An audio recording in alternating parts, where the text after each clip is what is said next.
you struggle with everyday small things, like how to hang toilet paper this or next Thursday, the proper use of y'all? Then join Gary and JR as they consider these and other trivial matters. The Small Things Considered podcast from Ranch Hand Records, appearing every other Tuesday, alternating with Three Things of JR.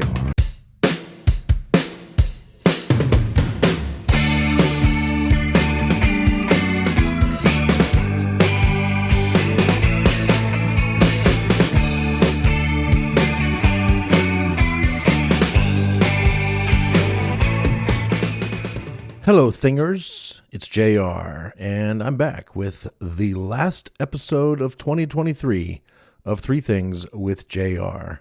This will be the last show of this year, and I'll be taking a break for at least a week or two in the first couple weeks there in 2024. You'll also notice that Small Things Considered will be taking at least a week or two of a break as well. Unless we decide to record for some reason, something might hit us that we just have to talk about. That is Gary and me, and maybe one of these shows will come out. I don't know, but I'll be back. Don't worry. We're going to go into season 5 of Three Things with JR, starting in sometime in January. So be on the lookout for that in your favorite podcast player. I am on vacation. Vacation for me started Friday afternoon about 5:30, and that was December 22nd, and I'll be off until January 2nd. Really looking forward to the rest of this vacation. I've been resting. I am planning to go to Florida on Tuesday, right after Christmas, to hang out with my mom and my sister, play some disc golf, read some books, go on a dinner cruise, and just generally recharge. I've had quite the busy year, and I'm looking forward to some time where I just get to hang out and not have a lot that I have to do. I've seen my mom and my sister several times this year. They've come up here to Virginia for various reasons, family get-togethers. My mom has come up to see me in a show a couple times, but I haven't really had a ton of hanging out downtime with them. Where we just sit and talk or play a game or just hang out. And I'm really looking forward to that. I'll have 4, 5, 6 days or so to just hang out with Mom and Aubrey. And that is, I can't think of a better way to finish an already wonderful year. A lot of people have talked about how 2023 was a horrible year. And yes, there's horrible things going on in the world. But for me personally, it's been a banner year for me. So an exhausting one, but a banner year. I have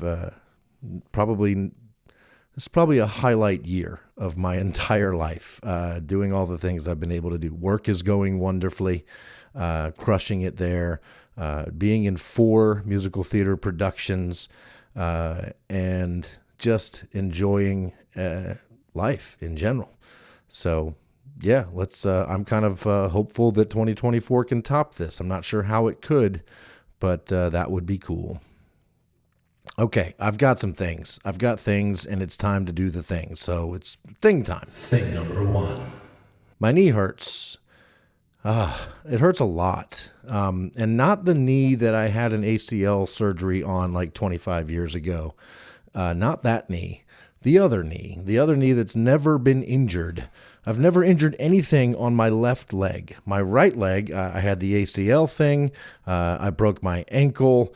My right leg has been through a lot. But you know what feels great right now? My right leg. It's my left leg that hurts.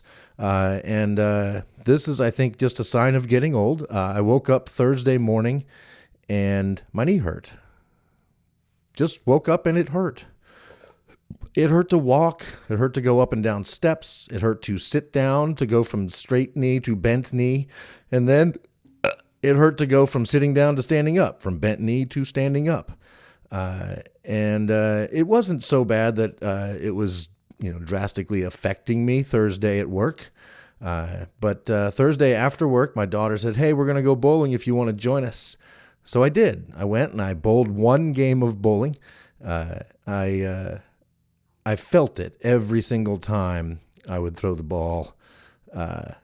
And I thought, that's annoying, but it's not stopping me from bowling. I bowled okay. And then I got home that night and we watched a movie and I went to bed. And that's when the pain really set in. I could not sleep. It took several hours to get to bed. I had to get up and get some ibuprofen. The next day I woke up and really couldn't do much with that knee. Couldn't bend it much, so I was limping a lot, continuing the ibuprofen. It was just bad. Same thing Friday night, trouble getting to sleep. Yes, Saturday, not great. Hurt all day. I did get some good sleep last night and woke up Sunday with it feeling a little bit better. Ibuprofen, again, helped it. Got through the day today. I'd say it's the best day so far with the knee since it started hurting. But I can't stress enough that I didn't do anything to it. I just woke up to a painful knee. Did I sleep wrong? I don't think so, but I guess maybe. And if I think back to have I ever injured this knee, I think about 1.5 years ago might have been the cause of this pain. I was disc golfing at our local place, Meadow Creek Park, and there is a creek that you have to cross a couple times while playing disc golf at this park. And the creek crossing this one time, about 1.5 years ago, the water was really high. It had rained a lot. And the creek crossing involves stepping from stone to stone. And normally you don't have to jump or anything. Their stones are close enough together and risen out of the water enough that it's pretty easy to just step across the creek. But not this time. You had to jump. To get the final leg across the creek, you had to jump. And so I jumped and I landed kind of mostly on my left leg. And it bore the entire weight of me and my discs in my bag. And I remember my knee not liking that much. There was some pain right on the front of my knee, like not inside the knee. There was no grinding. It didn't feel like the meniscus was wearing away or anything like that. It felt like the patellar tendon might have taken a strain as it took my weight on the landing of that jump. And the only reason I even know what a patellar tendon is because on my right leg, in my right knee, where my ACL was reconstructed, the ACL is a ligament deep inside, in the middle of the knee. And the reason it doesn't heal on its own is because it doesn't get any blood. So they have to take some fibers from another part of your body and put them in your knee and attach them the same way that the original ACL was, so that it can do the job of an ACL, which keeps your knee stable. And to do that, they took part of my patellar tendon, my right knee patellar tendon, put it inside my knee and made a new ACL out of it. And that seems to have worked great. But because of that, I had some patellar tendon pain as part of recovering from ACL surgery. So this pain is kind of in the same place. It's like over top of the kneecap. I'm touching it right now, and it actually is soft. It hurts just to touch it, just to push in on it, like it's bruised or something. It's inflamed. It's swollen. It's warm. And it doesn't feel great. I can't go up and down steps very easily. So I feel like it's probably going to be fine in a few more days, as long as I continue not to push it on this knee. And I really hope that's the case, because I'd be really bummed to go all the way to Florida and not have to go to work and I have an opportunity to play lots and lots of disc golf while I'm there. But I don't know. That might not be how it goes, which isn't a horrible thing. I mean, I can deal with that. It just means I'll rest and hang out more instead of playing disc golf more. It'll be a slightly different vacation, but it'll be fine. I'm really glad, though, that this didn't happen like in the middle of a theater production. Like if this had happened during Anastasia, I don't know what I would have done. Those dances that we had to do would have relied heavily on a knee that works. and that would not have been great. And it wouldn't have been great in any of those shows, but Anastasia especially. I would have needed both knees. The other thing I can't figure out is I know I should be icing my knee, but I'm not. I know it. I think we even have ice packs in the freezer that I could put on my knee, but for some reason, it doesn't occur to me to do that. And I'm not rejecting the idea. Like, I know that it would be a good idea, but I just don't for some reason. And I'm not quite sure. So maybe while I'm in Florida, I'll take some time to ice my knee and get it back down to its normal size and hopefully its normal capabilities. I hope I haven't caused damage that will require some surgery or some shit like that. That would be really annoying. But anyway, that's what's top of mind for me these last few days, and I'm sure will stay that way for the next few days. So that's why it was thing number one. Thing number two. If you happen to be a listener of my other podcast, Small Things Considered, that I do with Gary Hawthorne, he and I, you would know that a few episodes ago, he and I spoke at length about Garth Brooks.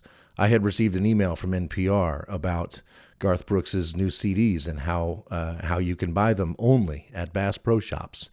And that led us into deep discussions on Garth Brooks's history, his live shows that have been legendary, his smashing of guitars, his personal life, his way of doing business, his seemingly it seems like he doesn't care about gaining new fans. Otherwise, he would let his music be streaming more. Things like that. We talked a lot about Garth Brooks. And I'm here to tell you that I just last night watched the Garth Brooks' performance at his new dive bar in Nashville called Friends in Low Places. Now, when we were in Nashville this year, back in September, this Garth Brooks' new dive bar was still under construction. Otherwise, we would have gone there.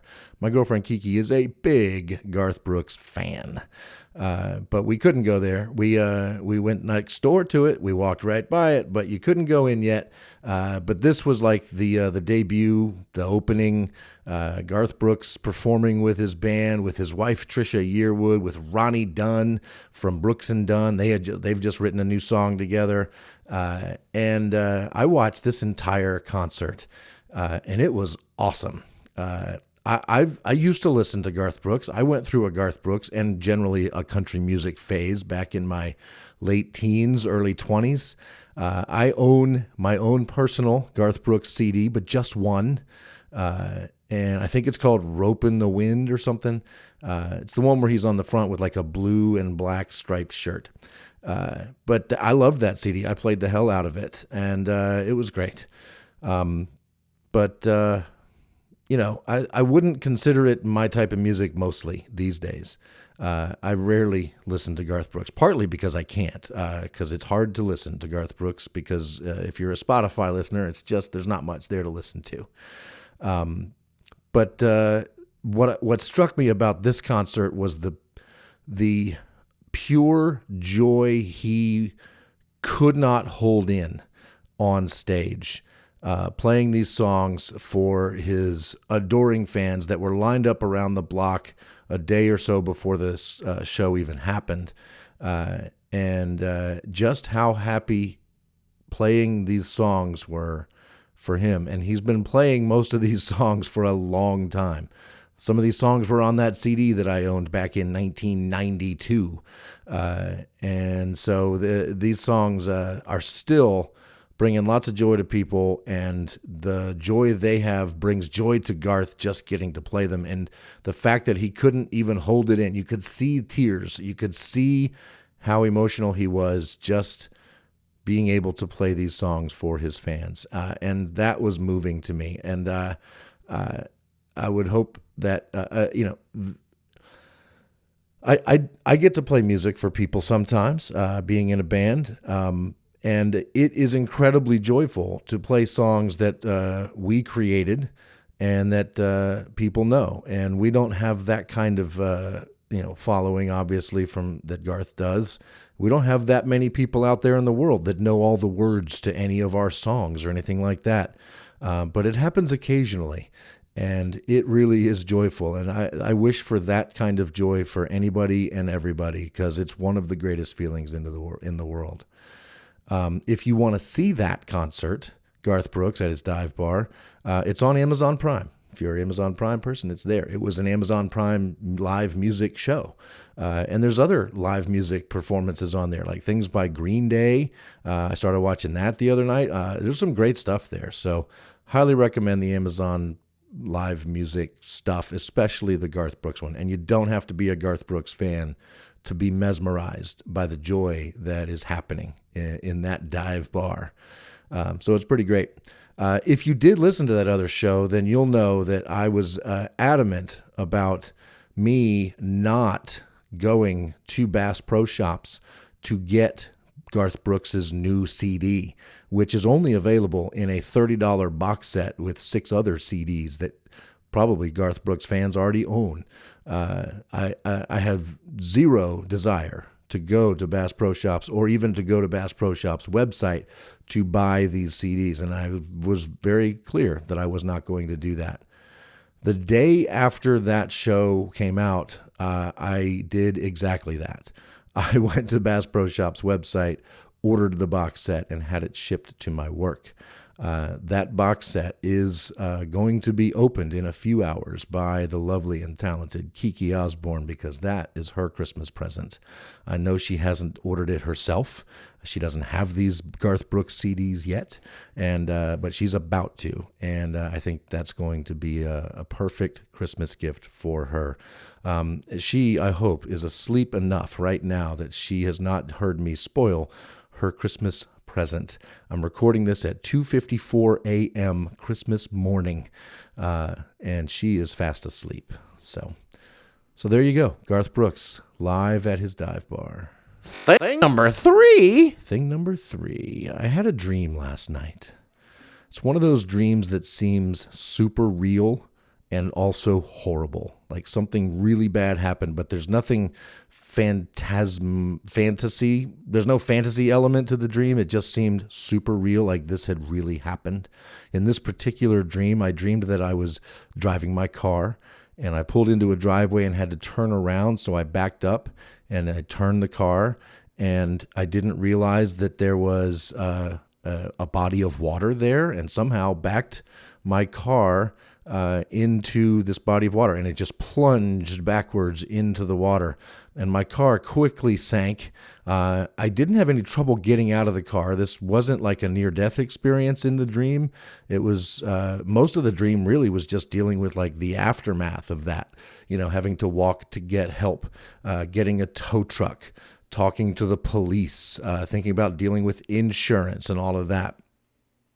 That was most of the dream, and boy, was I happy to wake up from this dream and realize that my car is sitting just fine out there in the driveway, not at the bottom of a body of water. So it was a relief, believe me. What strikes me now, though, as I think about this dream, was that in the dream, I never freaked out about my bad luck or my own stupidity or bad driving. In fact, in the dream, and I've thought about this a lot today, in the dream, I was like putting a silver lining on it, even while still in the dream. I started to think about how likely it was that the car would be considered a total loss and would be sold at an auction with water damage, right? And the insurance company would have to buy the car from me, and my car's worth way more than I owe on it, so I would end up with probably enough money to put a pretty good down payment on the car that I really want, which is, the Subaru Impreza that I've talked about it on this show. I started thinking in the dream, well, hey, you know what? This isn't all bad. I could go get that other car. Now I don't have to consider whether or not I want to keep this Subaru Crosstrek, or whether I want to spend the money and buy a even nicer Subaru Impreza. So it was kind of neat to know that even if something like that happened, and without having to worry about anybody being hurt or dying or anything, that if something like that happened to my car, I'll be okay. It's not going to make me freak out.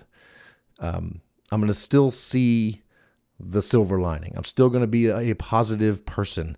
Sure, I might be bummed. Sure, it's going to be a pain in the butt to deal with all the logistics of all of that, but I'll be fine. And I'm excited.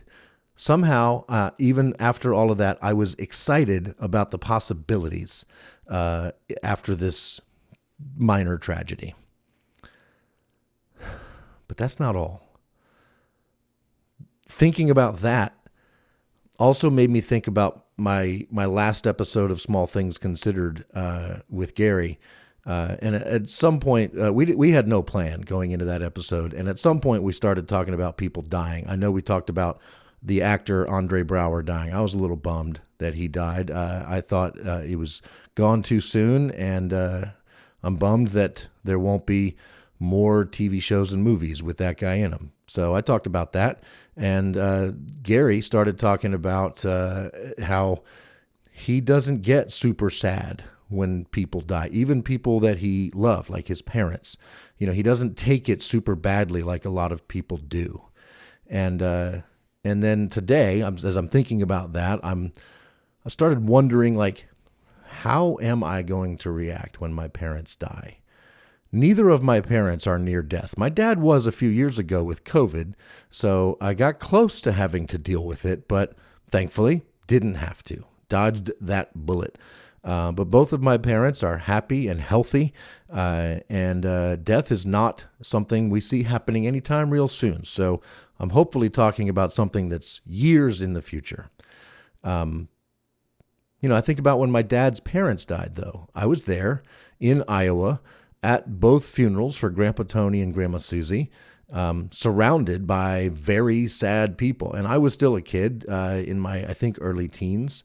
And the people around me were very sad. My dad, his sisters, my cousins, who all knew Grandma Susie especially really, really well, grieving really, really hard. Lots of tears, emotional. People could barely talk.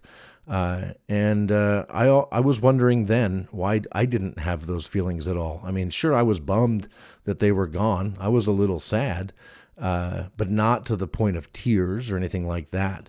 And I think possibly that was because I didn't spend a lot of time with them. They were in Iowa, I was in Virginia. So I got to visit them once a year, maybe.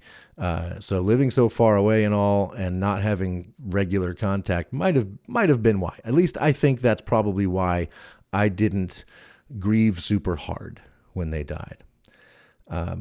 It was a little different when my mom's mom, my grandmother Maggie, died. I was pretty sad for that. Not to the point of tears. In fact, I was more sad for the people around me that were taking it very hard. My mom especially, her siblings, all of us were taking it hard. But I was not so shaken that I couldn't give a speech at the memorial service. I did. I was honored to do it, and I really, really enjoyed the process of doing that speech, of writing it, of thinking about Grandma Maggie, all the things we all loved about her, and putting them into words, and then speaking those words at the memorial service to our entire family and all of Maggie's friends. It was a large service, and somehow through all of that grief, making everyone in the room smile while thinking about Maggie. That was what I brought to the table, and that having that to do was, I think, part of what kept me from being so emotional and sad that I couldn't function. And I think that was a big part of it. I did the same thing when my ex-wife's dad passed away, Charles. He was a great guy, well-loved by everybody. He'd give you the shirt off his back, and he was taken too early by some nasty disease. I forget what it was, but I think meningitis or something like that. But it was sad to see him deteriorate and pass away. And when he did, and we had the memorial service, I was actually kind of surprised, but they asked me to speak. And just like I did with Maggie, I totally embraced it.